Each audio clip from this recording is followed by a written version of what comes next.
Possible is possible. Fuck yeah. Impossible is possible. All right, so this is, I asked your, I'm friends with Rohan, the guy who runs your TikTok. Yeah. I go, tell me the thing where you realize like this guy's built different, this guy thinks differently than a normal person would. And I was like, that's the story I want. And he goes, I don't know how to explain it. This is the quote. Jimmy will give you an impossible mission, but he'll say it in a way that makes it seem totally possible. And then he leaves the room and you're like, God damn, this is impossible. He goes, for example, Jimmy came to me and said, I need 10 million TikTok followers a month, Ron. He goes, and every month I told Jimmy it's impossible like 100 times. And he told me, do it 500 times.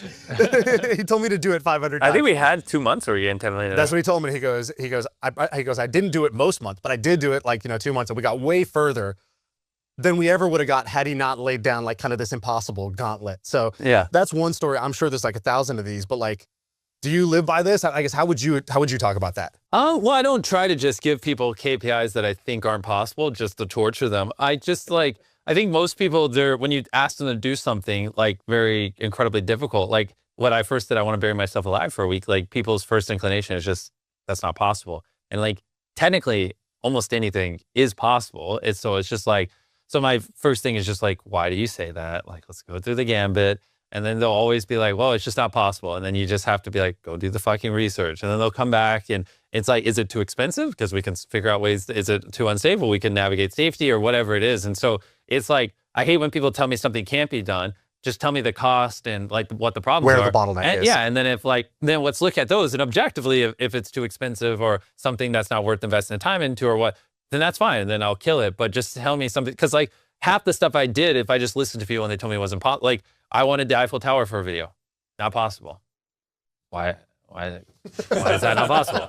Go get the fucking Eiffel Tower. Like, until the head of the president of France tells you no, it's possible. Like, I don't. Well, and then when he says no, ask his kids. See if they have some sway well, over I have him. to give him while you're on the phone. Like, we just filmed a video where we had the 3 pyramids of Egypt, and we were like, spending, like, we were there for 100 hours. This crazy video. We explored the pyramids. It's like my favorite video ever. Same thing. Like, you can't just have the 3 pyramids. I'm like, did Egypt tell you that? Like, what do you mean? Go make some phone calls. You know what I mean? And it's just constantly, even today, when I'm not with my core group that I've trained very well, it's just always like, you can't do that, or no, or they'll go make a phone call, or okay, fine, Jimmy, we'll go try to get the pyramids. They'll go away, they'll come back a day later. You can't have the pyramids. I'm like, who'd you call? This tourist guy who like works at the pyramids. I'm like, okay, call the head of tourism. Like, well, how do you get their number?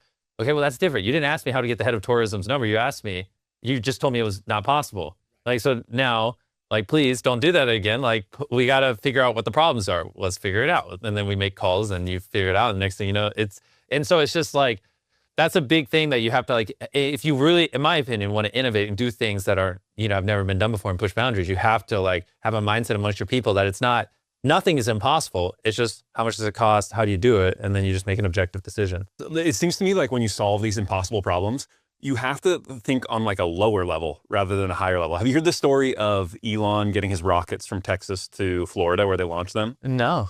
So the normal way everyone gets their rockets to Florida is on a barge, right? But it takes like 3 months and costs a bunch of money. Didn't he fly it there? He drove it there. He's like, no, we're going to drive it instead. And they're like, well, it's way too big. Like, Well, first answer was, it's impossible. Can't do it. Yeah. And he said, let's go. And he has a great line, which is, physics are the only laws. Everything else is a suggestion. Yeah. And he's like, is it physically impossible to get it to Florida? No. Okay, we agree on that. Great. Yeah. Now let's continue to figure out where the bottleneck is. And it's like, oh, the boat, too long, too expensive, whatever. And so, well, it's impossible to get it through overpasses. And so he's like, well, what would be the shortest way to get there without encountering a single overpass? So they go, they do this like extremely circuitous route all on back roads. And they're like, but even if we do that, there's still a problem with power lines and telephone wires. And so they have like some of the smartest people on earth driving in a van in front of these rockets with big poles. And they just push up the telephone wires so we can go under. And then they go to the next telephone wires. And it's just like, you just have to like approach it like a caveman almost to like to beat the impossible. Do you find that's the case a lot? Yeah, quite a bit. And a lot of it is just a willingness to, it's just people who love what they do, and people who really love problem solving will figure these things out. And so it's just having the right person in the right seat at the right time who like actually wants to go deep. And like there are certain people where you give them something that seems impossible and they will be giddy and they'll be like, fuck yeah, I can't wait. Like I have people like that where I could call and be like, What's something? They don't wake up until it's hard. Well, it's like, I guess if I wanted a different world wonder, if I was like, I want the Taj Mahal for a week, right? And they're like, people at our company, if I called and said that, like, I promise you they would smile and be like, okay. Like, they'd see that as a challenge. They'd go to war to figure it out. And then, not in my company, but just there are other people that you would say that, and they'd be like, oh my God. You know, and so you just got to get the right people who just deeply enjoy solving problems and like see it as a challenge. And like there are people built that way, and those are the people that really succeed in that environment.